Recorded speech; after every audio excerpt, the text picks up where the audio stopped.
We have become used to certain beliefs and laws of the universe. For example, we all have an understanding of gravity, or some constant force that holds us down. In the dream world, we do not have those same constraints. The laws of the universe, time and space, become flexible, breakable. But even in our dreams, we still hold on to the same beliefs that we have in our waking life. The scientific study of dreaming, oneirology, has never been very well funded, and so there is still much research that has to be done to gain a better understanding. In spite of this, we do, however, have a very good foundation of knowledge and information to work from. Now, I don't want to get too deep into the discussion of why we dream. There are many theories, and it is a lengthy topic by itself. But we should be comfortable knowing that dreaming is a normal brain function that has a lot to do with the repair and recovery of the nervous system. When you are awake, all that sensory input, all that data, all the things that your body goes through physically throughout the day must come to a halt. You must sleep, and your body must heal. So what happens is you get into a position to where all your muscles can completely relax. For those of you who have trouble getting to sleep, there is a whole book of reasons why that happens. But the main thing to understand here is that if you constantly have trouble sleeping, it is an indicator that your body is not at ease. It is in disease, and your stamina is low. So whatever remedies you use to get to sleep, just make sure that it is a natural one and not drugs or alcohol. Your body trying to detox these substances when you sleep can give you nightmares. There is also a lot of negative emotional energy that people absorb during the day, and that stuff has to come out, and it's going to show up in your dreams. The brain is just fantastic. You know, it actually has a way of purging negative feelings and emotions while you sleep, because those things stress out the nervous system, right?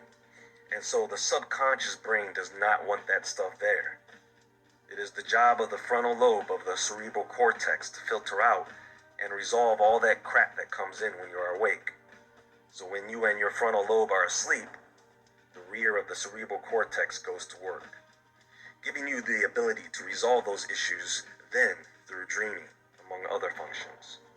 That is, if you can get regular sleep. Once you have a good hold on how to get regular sleep, you may want to consider how you sleep. For example, sleeping on your stomach is not a good idea. When you sleep on your stomach, you have to turn your head either to the left or right. When your head is in that position for 6 to 8 hours, your vertebrae will try to readjust itself to compensate for that posture over time. That's a problem. If you sleep on your back, you need proper neck and lower back support, as those are the two areas people feel soreness when they sleep on their back without it. Keep in mind, when you are lying down, gravity affects the flow of blood to the brain. Simply put, if you lay on your back, you're going to have a bit more blood flow in the rear cortex of the brain, a sleeping position that is often related to sleep paralysis, vivid dreams, and nightmares. So probably the best position to sleep in is on your side, knees tucked. If you're comfortable with sleeping with a pillow between your knees, that's even better. Now this is important. You don't want to sleep with your hands at a level above your head. You want them out in front of you or below you. If you sleep on your side with your shoulder propped up to support your head, or up underneath a pillow with your arm and hand stretched out above your head, you are forcing the humerus in your shoulder out of place. And when you do that, it puts stress on the nerves in the shoulder that lead to the back and neck. This is why some people wake up with that numbness in the arm and tingling in the fingers. Not good. Now, studies have been done that say sleeping on your left results in an increase in the probability of having a bad dream. Sleeping on your right results in an increase in the probability of having a good dream. So that may be something you want to keep in mind. For those of you who struggle with tossing and turning in bed, you may want to try the SDR or stop, drop, and roll technique. It is explained at lucidology.com, and it will show you simple techniques to trick your body into falling asleep. Now, the reason I bring all these things up is because you're going to need to take these things into consideration if you plan on exploring your dreams with lucidity. For some reason, at this point, I feel I need to bring to light that this is not a form of astral projection. You certainly can have an out-of-body experience while you sleep. However, with lucid dreaming, that is not the intent. It is a very different, separate experience, and those of you who have done it know this. Now, I want to mention the film Inception, starring Leonardo DiCaprio. Even though it is science fiction, the movie does a good job of illustrating some of the real concepts of dreaming. So just keep that in the back of your mind for right now. The key to lucid dreaming is your memory. Most of us, after waking from a dream, after discovering it was just a dream, tend to immediately discard it and go about our day. Your mindfulness of your dreams is the trick. The more mindful and attentive you are about the environment around you when you are awake, the more attentive and mindful you will be in your dreams. For example, when you walk around in the real world, pay close attention to your environment and the things in it. Look up at the sky. Notice the color, the shape of the clouds, the position of the sun. Notice the ground you are walking on. Notice the people around you and what they are wearing. This attention to detail is a habit and skill that is carried over into the dream world, allowing you to see more. Also, thinking about your dreams for a few minutes right after you open your eyes, before you even sit up to get out of bed, will increase memory retention. Plus, having the intention of remembering your dreams before you fall asleep can be helpful. Some lucid dreamers recommend supplements such as vitamin B6. I myself have noticed an increase in vivid dreaming and memory retention using melatonin or deer antler velvet extract, as these supplements help you to sleep deeper and longer. There are some lucid dreamers that recommend just a little coffee before bed. The power of suggestion, such as telling yourself that you will remember your dreams tonight, or affirming to yourself that tonight I will have a lucid dream, has been known to allow a person to hold on to some type of awareness, increasing the probability of lucidity. Now, if you plan on getting anything out of doing this, you're going to want to keep a dream journal. A simple composition book to keep by your bed is perfect. And when you write, not type, but when you write down your dreams, over time, you actually rewrite the wiring in your brain. It will improve the awareness in your dreams and assist in remembering them. It will also help you to track when you have the same dream over and over again. Now, of course, for the majority of us, when we are dreaming, we don't know that we are dreaming. It is not until we wake up that we then know it was a dream. And so maybe you were not paying very close attention to what was going on in the dream, and so your memory is affected. And this is where lucid dreaming comes in. It is when you are aware that you are in a dream.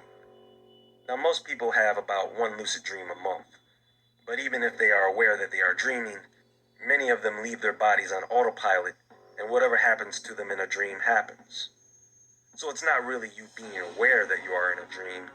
You kind of know that already. It is when you are able to realize you have complete control of yourself within the dream, and you can pretty much do anything that you want. That is what makes it lucid. So once you are in the rapid eye movement stage of sleep, once you are dreaming, how do you become awakened within that dream? How can you make the dream lucid deliberately? Well, there are several methods, but I will only address just a few of them here. Author Robert Wagner has developed a technique that is extremely simple. For about 5 minutes before sleep, look at your hands and affirm to yourself that when you see your hands in your dreams, you will realize that you are dreaming. This technique works for the majority of people who use it, as it is a reliable tool to trigger awareness. Stephen LaBerge recommends the wake back to sleep technique. This is where you set yourself up to wake up around 2 hours before your normal waking time. You keep yourself up for about a half hour to 60 minutes and fall back to sleep with the intention of having a lucid dream. This is another common technique that works well for most people. An alternative to this is to have 2 separate alarms on something like your cell phone. The first alarm is set at a high volume to wake you up around 2 hours before your normal waking time. The second alarm is set to go off several minutes after you fall back to sleep. However, unlike the first alarm, the second alarm is set to play very soft, natural sounds or music at a very low volume, to where you can hear it, but it does not wake you up. So when you hear this sound in your dream, it triggers your awareness, the same way it was shown in the film Inception. There are other methods of triggering awareness within a dream, such as recognizing environmental clues, looking up at the sky as it may appear weird, or looking down at the ground as you tend to float and not walk in your dreams. You can also look for things to read, such as signs, books. If what you are reading looks foreign to you, or if it does not make any sense, this can trigger your awareness as well as looking into a mirror. Your brain has trouble projecting what you look like, so when you look into a mirror in your dreams, you may see a distorted image or someone that is not you. Once you are lucid, now the fun begins. Because now you can control what you do in the dream. And like the movie Inception, you can be the architect of your dream world. You can manifest projections of certain people, people you know, even celebrities. People have been able to fly, walk through walls. They have been able to have sex with anyone they want to, provided that their dream sex partner doesn't turn into someone else or a monster halfway through. It happens.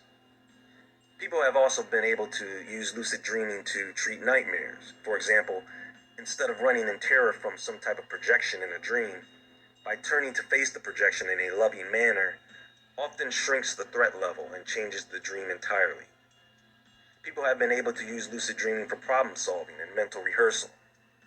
People have been able to solve complex math equations in their dreams. Lucid dreamers have been able to remedy certain psychological issues that they face in the real world. For example, in lucid dreaming, you can ask questions of a projection. Men dream more about strangers than people they know, and women dream more about people they know than strangers. But if there is a person that you see in your dreams often, then they could be a key to understanding a certain part of yourself. And you can ask them a question so that when you wake up, you can clear up suppressed emotions and psychological hang-ups. Some lucid dreamers have been able to remedy physical pain by manifesting something like a healing ball of light within their dream that they then place on a bad knee or area of pain. After waking, they find that the pain has been significantly reduced, if not gone completely. Which arouses an interesting question. Is this at all dangerous? Well, unlike the Matrix, when you die in your dream, you just wake up. Few people have reported feeling pain from an injury they sustained in a dream, like being stabbed, but these are not long-lasting effects. Lucid dreaming can be scary, even unhealthy if you do it too much and start doing things that you would not normally do in real life. For example, you don't want to lucid dream and then start walking around in your dreams committing crimes and murdering people. Not a good thing to wake up from before entering the real world. Keep in mind that lucid dreaming can be like self-hypnosis. People have used lucid dreaming to break bad habits like smoking, and if you can do that, I'm sure you could create new bad habits as well. Now, sometimes a lucid dreamer can have what's called a false awakening. This is where you intend to wake up from a dream. However, instead of waking to the real world, you just wake up in another dream. Some people have actually gotten stuck, waking up into one dream after the other. It's funny, I know, and I don't recommend killing yourself in a dream to get out of it, because you might be awake. Seriously, the best thing to do is to just ride the dream out. You need to sleep, and you will want to work through your dreams because you are actually organizing and fixing your mind as you sleep, especially when you have a nightmare. You want to learn how to work through the nightmare and take control of it, so that it may happen less. And when they do occur, you can stop them in their tracks. You know, when you awaken from a lucid dream, your body has this feeling as if it has been through some things. You feel this sense of return from some faraway place. There is a sense of accomplishment. And that's what you want. Hear this information, absorb it, take it in. You have more power than you realize.